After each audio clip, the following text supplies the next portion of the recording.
તમે આવી ઓસાવેલી ઘઉંની સેવ ખાધી છે?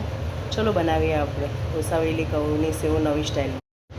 અહીંયા મેં ઘઉંની સેવ જે છે બનાવવા માટે 1 ચમચો ઘી અને ગોળ જે છે આ રીતે ઓગળવા માટે પાયો કરવા માટે મૂકી દીધો છે. એનો પાયો આપણે સુખડી જેવું કડક કરવાનો નથી, ફક્ત ગોળ ઓગળે ત્યાં સુધી જ આપણે એનો પાયો કરવાનો છે. તમે જોઈ રહ્યા છો કે ગોળ જે છે સરસ રીતે ઓગળી રહ્યો છે.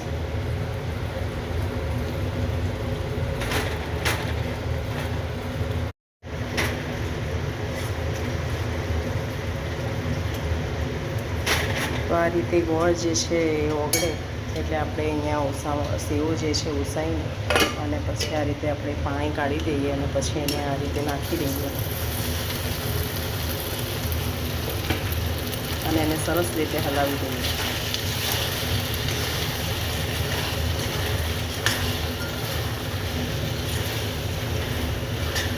અને 5 મિનિટ સુધી એને ચડવા દઈએ.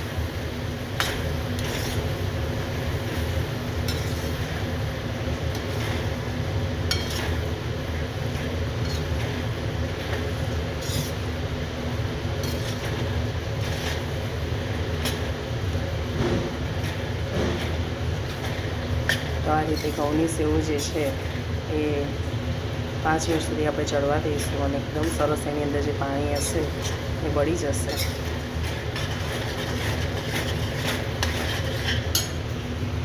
જોઈ રહ્યા છો કે ઘઉંની સેવમાંથી બબલ્સ જે છે થવા માંડ્યા છે અને આપણી આ ઘઉંની સેવ જે છે એ રેડી છે ખાવા માટે. તમે પણ આ રીતે ઘઉંની સેવ આ રીતે બનાવો અને ટેસ્ટ કરો.